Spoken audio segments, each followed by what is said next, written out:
What's up, everyone? It's Karthik with MoneyVest, and welcome on board for our Friday Market Open live stream. Hope you all are doing great during this entire market sell-off. And this is where we are with QQQs pushing higher, a little bit over 58, 60 basis points pre-market. We're trying to recover a little bit of the selling pressure from yesterday. We got the S&P 500 up over 0.5% as well. And of course, a lot of individual stocks are also showing signs of some momentum as Tesla's pushing up over 1.5%. We got Nvidia up over 1%, and we got Ethereum and Bitcoin continues to sell off. We got Ethereum trading at just under 2,800, with Bitcoin here sitting at now under 85, closer to $84,000. It actually touched as low as $80,000 before pushing right back above 84, but this has been an insane sell-off in crypto right now is what we're witnessing. So hope you all are doing great and are ready to wrap up the entire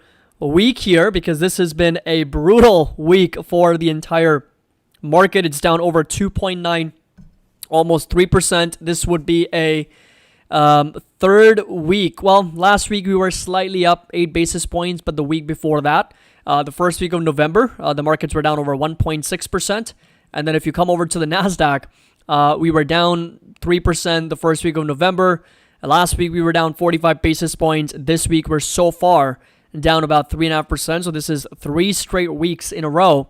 The NASDAQ is down in the month of November. Also, we are down quite a bit. So if you come back over to the market seasonality, 4.4% sell-off in the month of November for the S&P 500, which of course is the worst month since 07, 08. So that's how far back we have to go to now better understand how brutal this November has been so far. And the thing is that obviously on a more aggregate scale for the more broader markets, they're only down 4 to 5%. I mean, NASDAQ is down 8% from all-time highs, so we are down a little bit over 8% right now in a pullback, very close to a correction. So if you take down this level right here, so let me just bring it back, and we are down about 8%, so 10%, we are going to be at over 21,600.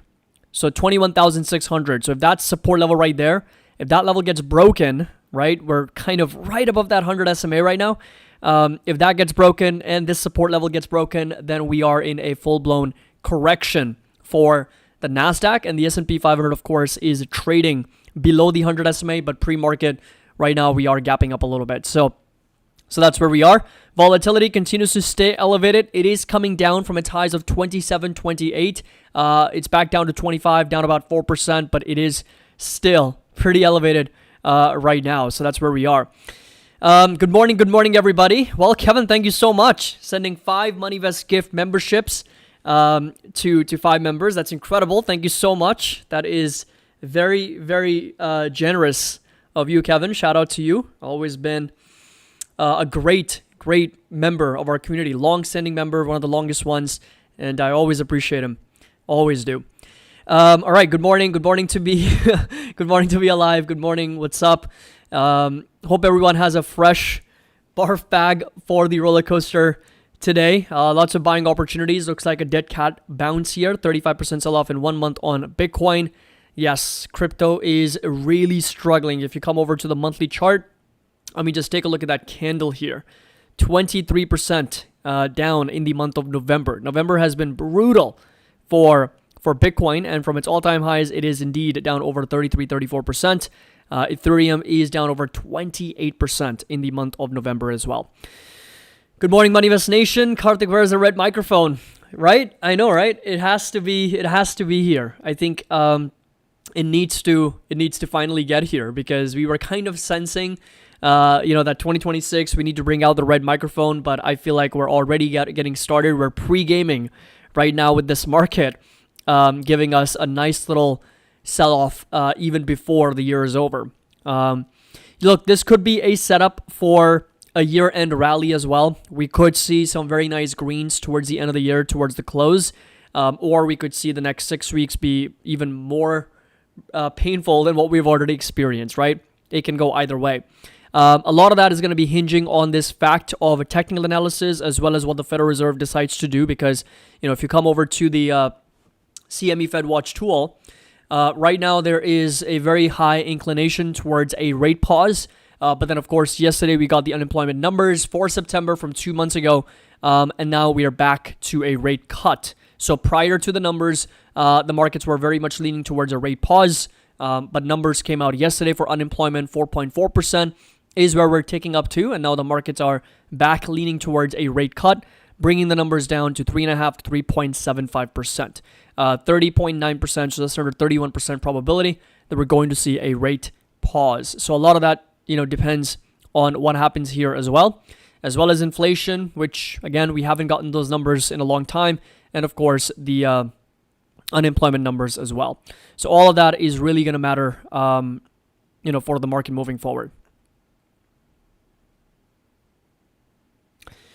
So what do you make of Tom Lee saying that there is a glitch in the system and crypto will bounce back? So you know what? Let's just listen in to Tom Lee together. I haven't even listened in on that interview, so let me just go ahead and pull that up, and then we will kind of try to dissect exactly what he is talking about in that video. I mean, 232,000 views in a span of 17 hours. Like, it's crazy. I mean, he's getting massive coverage right now on CNBC, and of course, a lot of people really want to listen in to what he has to say. But let's listen in, and then I will come back and we can.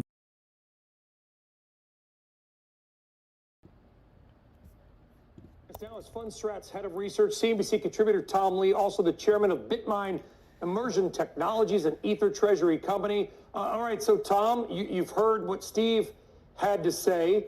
This is, by the way, not unusual for NVIDIA, is it? NVIDIA, the good folks at Bespoke, your team, you've recognized that NVIDIA will often have these kind of wild swings following earnings, but what is your take right now on these markets? Well, I think I'm going to kind of add to what Steve said. I think the crypto market has been limping along since October 10th, because on that date was a negative shock. I mean, today's stock market looks a lot like an echo of what happened October 10th. But on October 10th, that liquidation was so big, Brian, it really crippled market makers. And our market makers are critical in crypto because they provide liquidity. I mean, they act almost as the central bank in crypto. And if they've got a hole in their balance sheet that they need to raise capital for, they need to reflexively reduce their balance sheet, reduce trading, and if prices fall, they've got to then do more selling. So I think that this drip that's been taking place for the last few weeks in crypto reflects this market maker crippling. And so in 2022, it took 8 weeks for that to really get flushed out. We're only 6 weeks into it. So I kind of concur. I think crypto, Bitcoin and Ethereum are in some ways a leading indicator for equities because of that unwind and now this sort of limping and weakened liquidity. Well, that was the point that my very, very smart team behind me, we put together for the top of the show, which was showing that Bitcoin turned down today before the market did.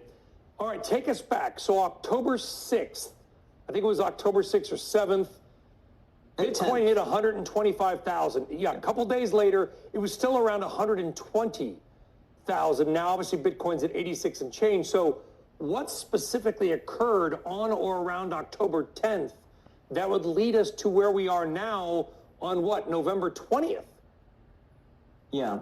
Well, Steve actually pointed this out. There's a lot of what they call automated processes in crypto. One of them is called ADL, okay, and that's an automatic liquidation feature that would take place if someone's account or their collateral drops in price. It's essentially like a margin call. On a specific exchange, a stablecoin's price varied from other exchanges. Stablecoin should stay at $1. It dropped to 65 cents. But that only happened within the exchange quotes, within this exchange because of liquidity. That triggered an ADL, an automatic liquidation across many accounts. It wiped out, as that spread across other exchanges, right? Because liquidations cascade. Almost 2 million crypto accounts got wiped out, even though minutes before they were actually profitable accounts. So who is behind this? Like, who's the they in the market makers and they got hit? Who's the they? Well, Brian, I am aware of names, but because I'm not someone who wants to name names, I think what you should keep in mind is that this error is actually essentially a bug, a code error, because I think in retrospect, they would have pulled pricing from across exchanges to set the price for that stablecoin rather than relying on internal quotes. But this has resulted in a lot of market makers and traders having less capital. And as you know, as crypto prices drift lower because trading volumes drop, they need to then have more capital available, which means they shrink their balance sheet further. So this is then that reflexive weakening.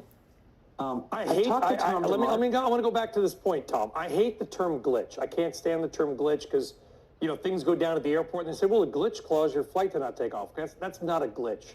That's more than a glitch. It's a word that is used to describe pretty serious automation issues, software problems, crashes, for some reason that they try to minimize. Is this some kind of a software bug that's causing part of this? I'm trying to follow exactly what you're hinting around about. Brian, it is. For instance, in 1987, portfolio insurance was the, quote, glitch, and that triggered the cascade in 1987. And so the industry learned and then never offered that again. In 2009, it was really the collateral wasn't secure in real estate and these packaged subprime mortgages. Now, the industry learned and they recoded that. I'm talking about Wall Street, but then regulators came in and over-regulated. That was the negative effect of that. In crypto, this code of ADL and the way they pull prices is never going to happen again. The good news is we're not going to have over-regulation in crypto, but now we have to deal with that liquidation effect. 2022 was a big liquidation, and it took 8 weeks. But that is kind of, you're right. It is the nature of DeFi where there is going to be code and there's going to be an error found. And all right, so a technical software bug. To be honest, do feel like, yes, there is some kind of leverage, margin call, margin maintenance that accelerates the sell-off further. So what could have been started with a potential glitch, as Tom Lee puts it, could have accelerated the selling pressure due to margin calls and, investors and traders being over leveraged on their position, because, we've seen this cycle before many times. When markets go up and stocks go up, people tend to take on more margin, more leverage to pile up on their positions. And eventually what happens when we start to see those corrections or those early signs of weakness, a lot of liquidation takes stocks and crypto and a lot of these markets down further, which accelerates that momentum to the downside. So I think leverage and margin has a lot more to do with it, as well as, the markets in general becoming a bit more risk off, as opposed to kind of pinning it all into a quote unquote glitch in the software from market makers. I'm not sure if I'm going to buy that. I do think the leverage margin trades and the overall market sentiment around a risk off positioning is a far better explanation given how strong this entire year and especially over the last 3 years have been for the market. And that was, also one of the things that we have talked about in the past many times before is, over the last 24 to 48 hours and even the entire week, what's really happened is investors have tried to find reasons as to why we're selling off, right? Why is this happening, right? Because we are not able to get closure if we don't know why something is happening. But oftentimes, markets can sell off without a reason. As I've mentioned before, valuations, overall macroeconomic uncertainty, the government shutdown, as well as the performance over the last 3 years and this year, 2025. Overall, a lot of individual stocks and artificial intelligence companies and technology companies have been highly concentrated. So that's been one of the best trades for 2025. There's a lot of things that can start to unwind from a technical analysis and from a fundamental perspective. And so we don't need to look for reasons as to why something is happening, but just the fact that it is gives us buying opportunities, right? Gives us better risk reward ratios, because that's at the end of the day, that's what we're here to look for, right? Is good opportunities, and prices coming down is always great news because risk reward gets better and better as they're coming down. So, so that's where we are. And Jersey girl, you mentioned your buying guides are posted. Could you repeat what they are? Yes, so we have about 5 metrics that I personally look at. Money Invest Index kind of encompasses all of that. Below 3.5, volatility closer to 29 or higher. Right now we're sitting at 25. We got up to as much as 27.8, so a little bit shy of 28. Market breadth has been weakening. I mean, if you take a look at percentage of stocks trading above their moving averages, we're now sitting at 27 to 31%. So 2/3 of the market right now is trading below its moving average. So that in itself tells you how oversold this market really is. It's starting to get even more oversold as more and more stocks trade below their moving averages. So that's that. And then, of course, market momentum, so market threshold, how much are we down from all-time highs, as well as the RSI that gives us an idea of the momentum of this market. So those are some of the indicators that I definitely pay attention to better understand where the risk reward is in this market. Okay. The yen carry trade unwind because the Japanese 30-year treasury spike. That's also when we saw the biggest volatility spike of intraday, over 180%, which was absolutely wild. I mean, insane spike from back in August of 2024. And yesterday's intraday swing was about 35th largest of over 48%. So that is still a pretty substantial number of intraday swing that we're seeing for this market. So many people losing their entire savings looks very sad, especially for seniors with 401ks. That's true. I think, that's what ends up happening is you can't time the market, and so you can't time to the retirement. So as you get older, one of the most important things to always consider is to lower down on your risk profile. And, when you are investing in growth stocks, obviously the younger you are, the more risk you can take and the more growth oriented you can be. But as you get older, the strategy has to shift a little bit more income focused as opposed to growth focused. And that's very, very important because that's what you need right at that point. That's exactly what you want to live off of, is the income after you hit retirement in the future.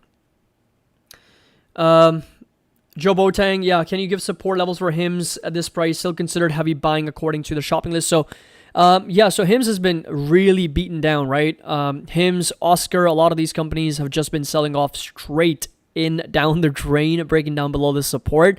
And so next support, unfortunately, is going to be all the way down here at $25.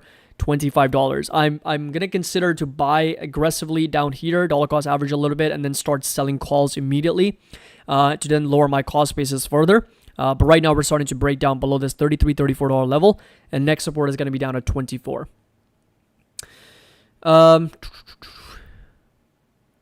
Couldn't the answer of why this is happening be uncertainty and need to always cool off a bit? It can be, but that's just not an answer that a lot of people want to hear, right? Because it just doesn't feel like that would be the reason, right? But in my book, I think that is a pretty good reason. I think markets were overheated, valuations were high. Think about who really controls the market at the end of the day. It's big money, right? Big money controls the market. And I even showed you guys the 13F filings. I mean, what more do we really need than to literally look at 13F filings?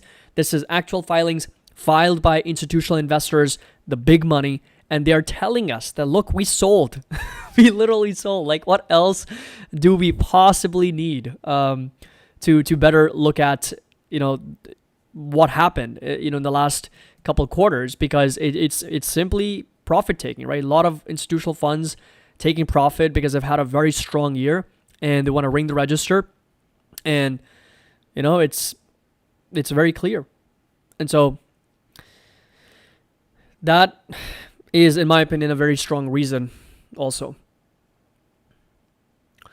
Fed funds futures pricing in 71% of a rate cut. What just happened? Yesterday was 30%. So that was, Kenny, after the unemployment numbers came out, right? So if you come over to the federal, FedWatch tool, according to CME, 70%. We discussed that earlier.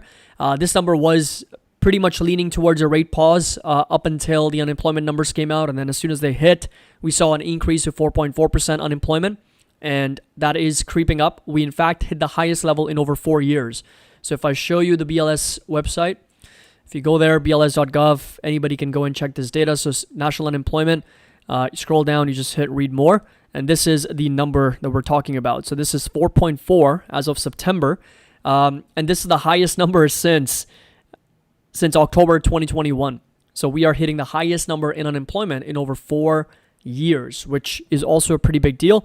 And then the number of people that are unemployed is going to be under civilian unemployment, right? So if you come down here, now we have over 7.6 million people that are unemployed. The last time we were at over 7.6 was in September 2021. So once again, you have to go back 4 years to better understand how many people are currently unemployed. One more thing I will point to is that September 25, and then if you look back to September 24, we had 6.9 million. So 700,000 people more have been out of jobs in the last 1 year. That is a substantial number. That is a lot of people that lost their jobs in the last 1 year, 700,000, right? And that is going to be around 58,000 people per month.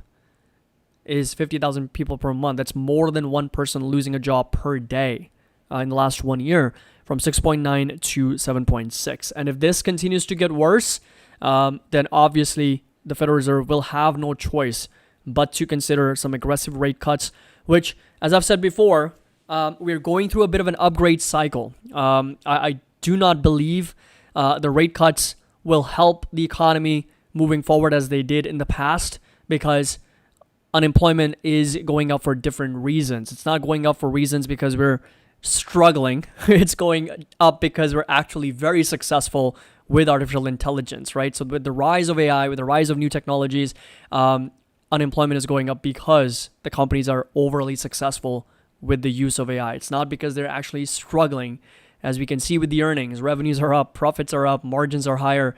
And so that, as I said, is going to change the dual mandate for the Fed a little bit. It's going to become a little bit more challenging on how to really try to encourage employment. Okay. Let's see. Let's come back over to some of the comments. We covered Joe Yours, Kenny. We covered that. SCHG. I feel like we've talked about this before. So this is the large cap ETF. It's a good ETF. I mean, we've got a whole ETF watch list on our Patreon that you're more than welcome to check out. Thanks, been watching and subscribing for a while. Plan on being more active on your Discord. Perfect. Would love to help as much as we can. And our Discord is always there. A lot of great members. Every member is absolutely amazing. Share your story. You can learn from each other. And that's really what we're trying to create every day, is a very, very safe and supportive community, where you can talk about investing, trading, finance, real estate, options, everything. Everything is going to be covered. We'll have experts for everything, sharing their experiences and strategies and mistakes. So, okay.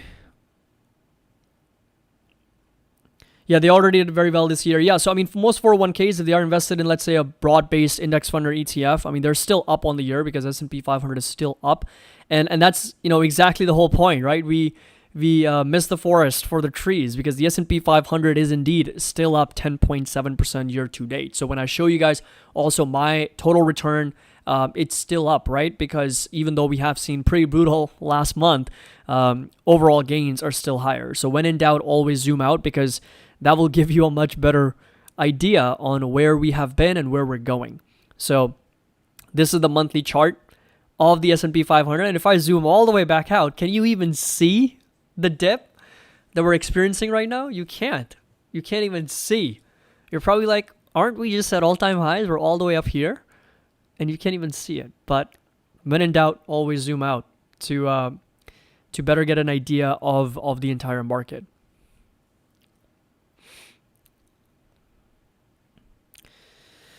Okay, don't mean to get political, but do you think the whole Epstein files has dark cloud around wealthy individuals? So I'm not going to touch that topic. I feel like, again, this is not for politics. And to be honest, like, I have very little information about Epstein files to begin with. So I'm not even going to try to pretend that I know a lot, because I don't. And I try not to put myself in that chaos and mess.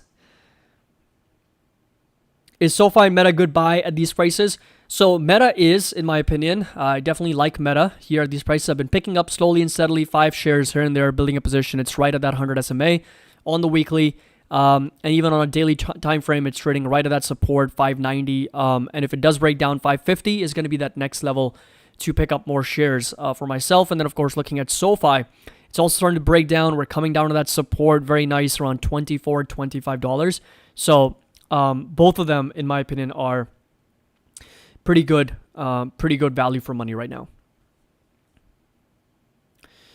Okay, what about Uber? And I'm gonna get to as many questions as possible. I'm going over them one by one.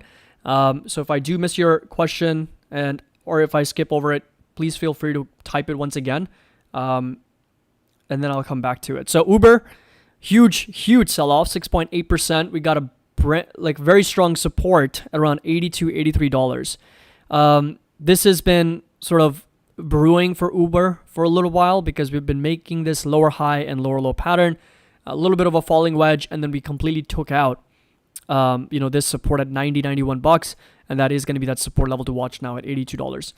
How do you feel about replacing heavily sold oppositions like HIMS with zero cost synthetic calls, buying calls, and selling puts at the same time, and expiration 1 year out? So Rini, that's a very, very net bullish position, because buying calls and selling puts are both bullish positions. And so it could work, obviously, but if you're selling puts, right, you have to have the collateral, right, the cash to actually be able to buy shares if you need to. So I understand what you're saying with synthetic options, because you would want to buy the calls for the same premium that you're receiving by selling the puts. And so it's essentially a zero cost trade for you, and you're bullish. And if the price goes up, then obviously you make a lot of money, not just from the puts, but also from the calls. But the major risk here is obviously it's a net bullish position. So if HIMS keeps tanking, not only do you lose the premium on the calls that you've paid, but you also have to buy a ton of shares of HIMS because of the put that you've sold. And so it's a strategy, but it is a risky, bullish only strategy. And not something that I would personally implement.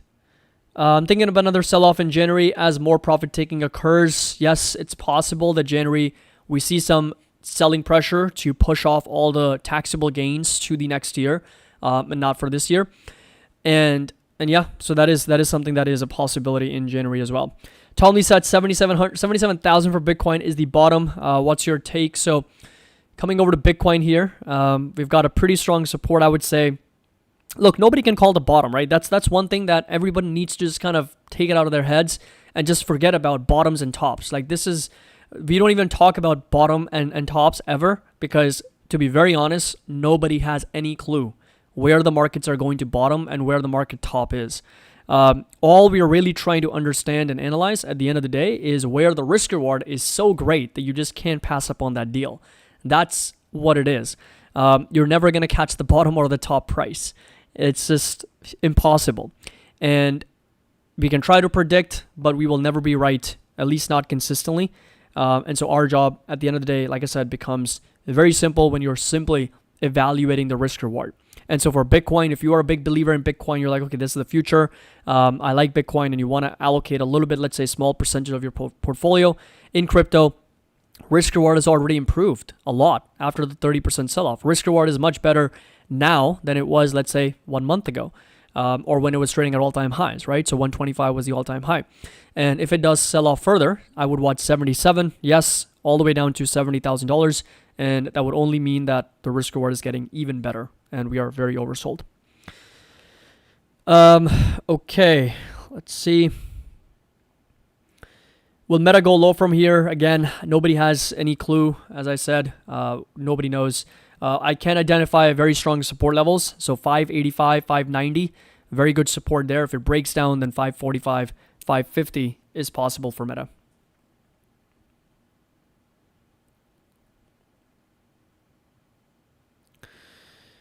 Yeah, I mean, that's really tough. Little Bear, 5361. So my daughter and her husband, both in different job industries, both got laid off in the same month. 3 kids under 10, looking like we're moving in together. Yeah, I mean, I'm very sorry to hear that. That is very unfortunate. and I hope and pray that they get very, very good jobs very soon. You think there's a risk of Bitcoin index fund getting removed due to the insane volatility? I don't think so. Volatility is not a metric to remove or add some kind of ETFs. If that were the case, remove all leveraged ETFs because they're incredibly volatile. So volatility has never been a metric to add or remove any listing from the exchanges. So just because it's volatile does not mean that it's going to get removed. It may get lower allocations because of the volatility, but it's still going to be listed and be traded. Buy levels for iron. So iron has also been struggling. I mean, we are seeing some incredible amounts of volatility, right? So even for iron from top to bottom, it sold off over 20%, like a 20% intraday swing, literally pinpointing to that 50 SMA, getting rejected, and then selling right back down to make a new low of day. And so next support is going to be down at $39, $40. And it's like in technical analysis, one of the things that we always talk about, and this is something that I've mentioned in the technical analysis course as well, always let the candles close.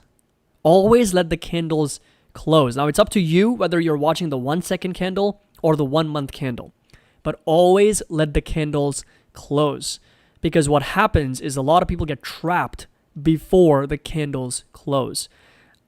If you've been trading and investing for a long time and you're actually looking at the price action, you might have seen the craziest price action in stocks where if you're watching the 1 minute candle, up until the 57 seconds, the candle can be very bullish. The last 3 seconds, it can absolutely dump and reject all confirmation. Let the candles close out completely and then place your trades. So if you're looking at a 5 minute candlestick chart, wait for the 5 minute candle to close, confirm a breakout, and that's when you can enter. Predicting a breakout mid candle is, again, risky, right? So it can be very it's a strategy that there's no confirmation. You're jumping in mid candle. So let the candles close. If you're trading a 1 minute, 5 minute, 30 minutes, 1 hour, 1 day candles, let them close, because these can look very different depending on what you're looking at. So if I look at iron,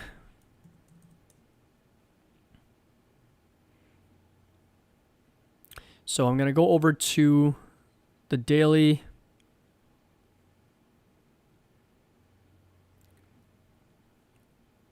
Start new. Okay. We're just going to do this.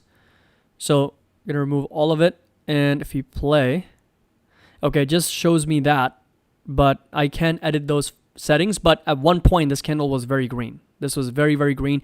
Imagine we were all the way down here, $45, $46. And at one point, iron was up 16% with a very bullish green candle. So a lot of bulls get trapped right there. And then we get rejected all the way down. Okay, let's see. Tom Lee is full of it. Well, see, the thing is, I have a lot of respect and admiration for Tom Lee's work. This is me being very honest. I think he does great work and great analysis. Very similar to what we also provide is like some out-of-the-box creative studies and spreadsheets and data sets. However, the take on the market, we reach very different conclusions, and at most times, because as you know, Tom Lee, after dissecting all this data point, concludes the markets are going to go higher. But we always need to be objective about where the markets are. And for us, even though I'm very optimistic and I'm very bullish about the market long term, I'm like, okay, this is where I'm getting the best ROI on my capital, because there's a lot of places to invest. There's European markets, Asian markets, there's real estate, there's crypto. But the reason why I'm putting my money into stocks is because I believe that there's a ton of potential long term. But I can't be blinded by my own biases and just believe that, okay, every day we're going to go higher. End of the year rallies coming in, we're going to get 8,000 or 7,000, because there's cycles, right? There's cycles that actually operate. We go up and we go down, we go up again, and that's just how cycles work. And that was something that, we learned, or I learned when I read the book, the most important thing. Howard Marks is literally a legend for talking about market pendulums and teaching us about how these market cycles work and they operate. And so if you're always bullish or if you're always optimistic, that's when things, that's when trouble happens. And same doesn't work on the other side too. Michael Burry, always bearish, always shorting.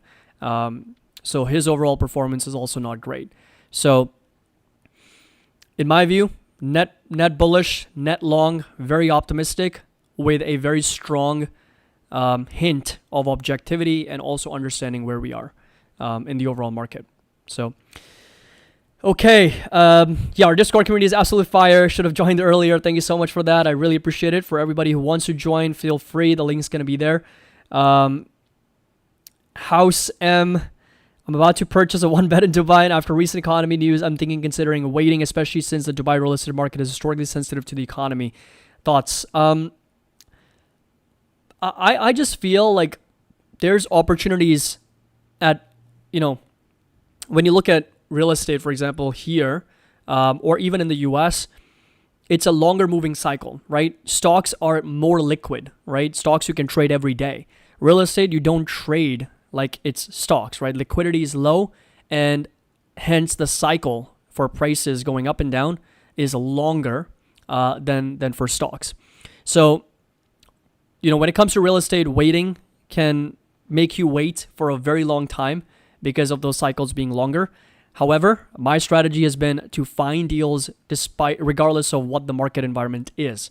So I've always been, hunting for distressed deals, below market value deals that actually make sense on numbers, and obviously not getting emotionally attached to a property type or whatever, and just running the numbers and making sure it makes sense on paper with the numbers, and finding good deals regardless of, where the market is. And also, and that kind of pertains more to Dubai than it does to the US, not locking up capital for 3 years or 4 years or 5 years, right? Just kind of rinsing and repeating the process every 1 to 2 years. So keeping your time frame a little bit shorter, because there is a little bit of an oversupply risk in different parts of Dubai. So that's something that we have to obviously study on a more microscopic level, because it's just like different zip codes in the US, right? So one zip code can be very good, very safe, and another neighborhood can be completely different. They might be building a lot.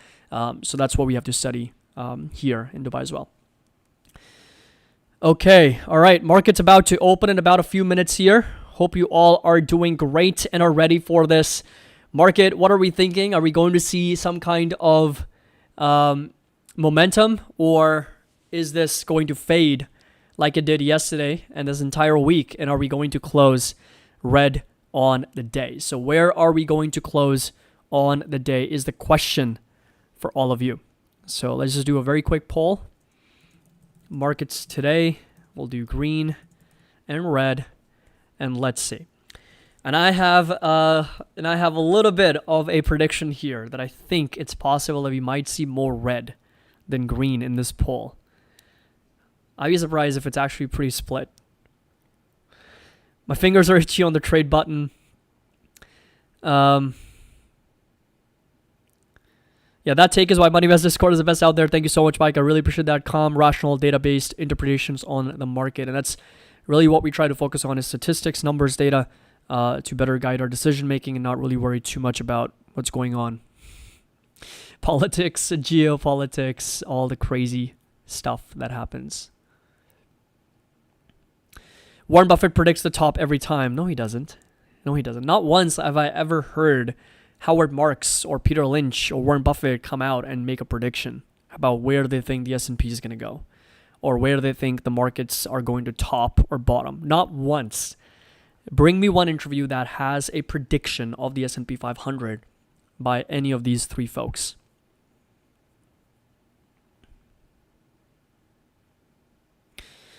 Little DCA to lower cost bases. Yeah, so I mean, look, I picked up some Palantir, picked up some Meta, slowly and steadily dollar cost averaging. There's no harm in that because we're already sitting at a MoneyVest index, which is in uncertainty.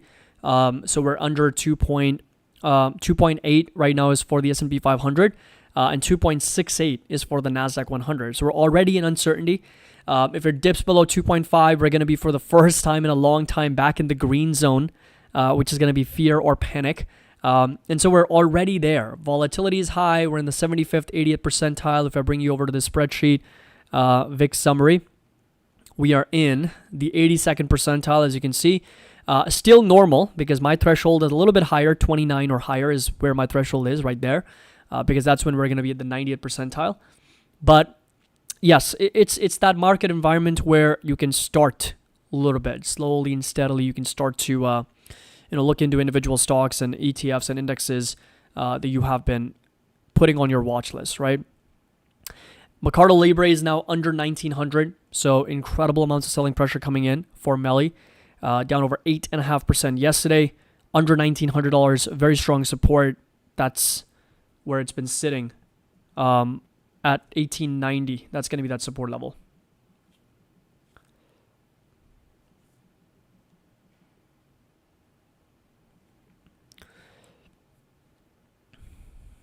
So that's where we are. Buffett's hate technology. Well, he's had Apple for quite a while. It's been one of the biggest positions for him. So just waiting for the trade alert in the Discord group. So let me know when it's time to buy. So I already sent out a couple trade alerts yesterday. If you go to the investing alerts, options alerts, you will find everything that I am sharing. I'm always mentioning the stocks and the quantity and the price that I'm picking up, whatever I'm picking up, whatever I'm buying. So that was already shared in there.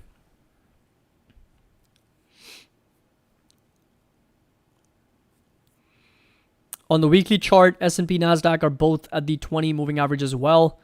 If they close below, it'd be the first close below that since May. That's a good point.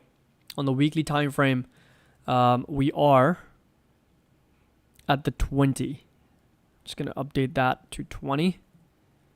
And that's where we are. Yes, we're right, actually dead on the weekly time frame, right on the 20 on the S&P and the NASDAQ. Wow, also right on the 20. Yes, if he closed below that, then that would be the first time since May. It's the same exact time when the market confirmation was really, really strong. Last time when we were in uncertainty, last time we were trading below the 50 moving average, and last time when we were trading below the 20 moving average on the weekly time frame. Okay, everyone, where are we on the polls? 56%. Okay, a little bit more leaning towards red. DCA into VOG, yes, I would personally, yes. DCA into Vanguard Index Fund. So can we have a video dedicated to covering your portfolio? So yes, I have covered that in the Patreon. I have talked about my entire portfolio. If you go back and check, there's a lot of videos going over. I share the options portfolio every week, and then I share the long-term investment portfolio there as well.